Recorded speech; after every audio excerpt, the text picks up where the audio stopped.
Я очень рада видеть вас здесь сегодня, потому что мы собираемся обсудить тему, которая близка моему сердцу. Разрыв токсичных цепей и обретение свободы и любви к себе в отношениях.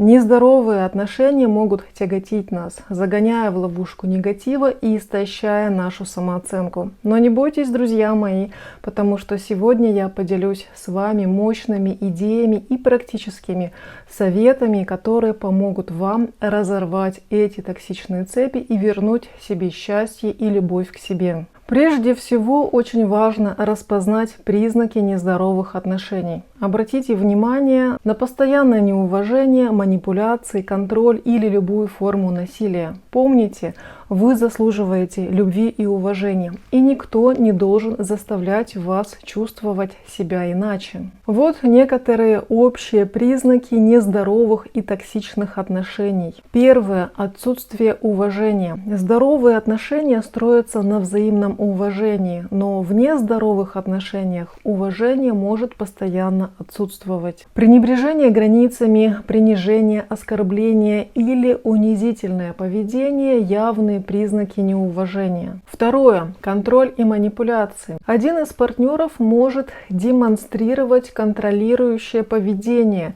принимая решения за другого человека, диктуя ему, как нужно действовать, или манипулируя им с помощью чувства вины, страха или использовать другие эмоциональные манипуляции. Третье – постоянная критика. В токсичных отношениях критика становится регулярным явлением. Один из партнеров может постоянно находить недостатки в другом, подрывая его самооценку и заставляя его чувствовать себя неполноценным. Четвертое – отсутствие доверия. Доверие – это основа любых здоровых отношений. В токсичных отношениях доверие разрушается из-за нечестности, неверности или постоянного обмана доверия одного из партнеров. Пятое – эмоциональное или физическое насилие. Любая форма насилия, эмоционального или физического, является серьезным тревожным сигналом. Это может проявляться в виде словесных угроз,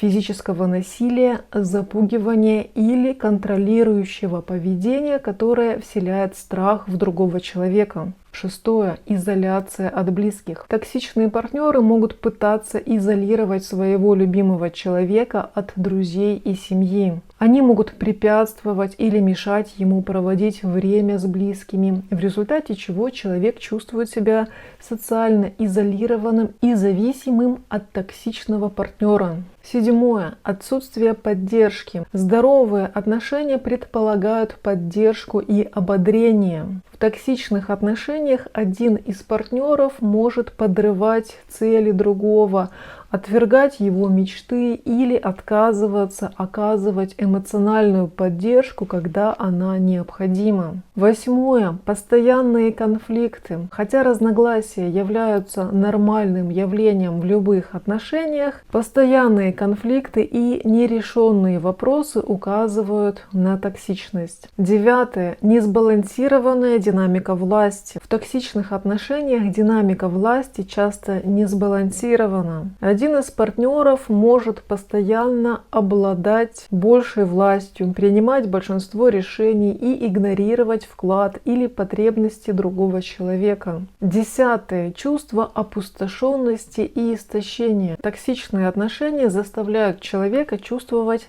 себя эмоционально, психически, а иногда и физически истощенным. Постоянный стресс, беспокойство и ощущение, что человек ходит по кругу – это обычное явление в таких отношениях. Помните, что наличие одного или нескольких из этих признаков не обязательно означает, что отношения непоправимы. Но важно распознать их и подумать о том, чтобы обратиться за поддержкой и предпринять шаги к более здоровой динамике. Если вы заметили какой-либо из этих красных флажков, пришло время действовать. Шаг первый. Признайте свою ценность. Поймите, что вы заслуживаете здоровых, наполняющих отношений, которые вдохновляют вас. Уделите время размышлениям о своих ценностях в жизни.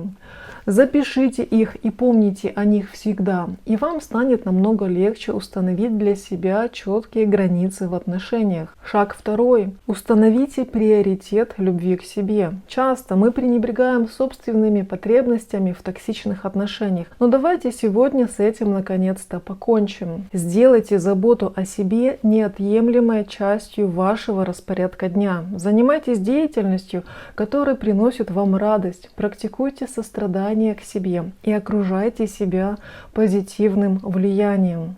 Шаг третий. Ищите поддержку. Вырваться из токсичных цепей может быть непросто, но вы не должны делать это в одиночку. Обратитесь к надежным друзьям, членам семьи или за профессиональной помощью, например, к психотерапевту или в группу поддержки в вашем городе.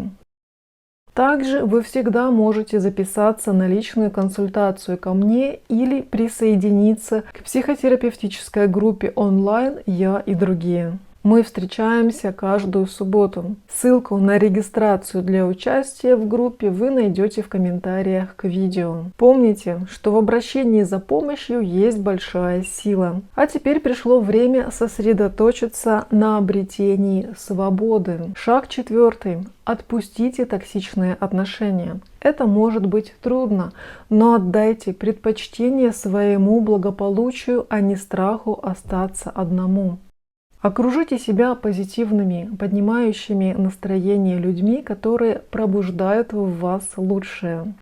Шаг пятый. Занимайтесь самопознанием. Воспользуйтесь этой возможностью, чтобы восстановить связь с самим собой, открыть свои увлечения и поставить новые цели. Используйте свое время, чтобы расти, учиться и стать лучшей версией себя. И, наконец, помните, что исцеление требует времени. Будьте терпеливы к себе и радуйтесь каждому маленькому шагу вперед. Отправляйтесь в путь за познанием себя и знайте, что вы находитесь на дороге к созданию здоровых, любящих отношений, которые отражают вашу ценность. Дорогие мои друзья, разорвать токсичные цепи и обрести свободу и любовь к себе может каждый из вас. Вы заслуживаете того, чтобы вас окружали люди, которые дорожат вами и поддерживают вас. Отпустите то, что больше не служит вам, и шагните в будущее, наполненное любовью, радостью и внутренним миром. Помните, вы достойны всего этого. Спасибо, что присоединились ко мне сегодня в этом путешествии самопознания. Если вы нашли это видео полезным, не забудьте поставить лайк и поделиться.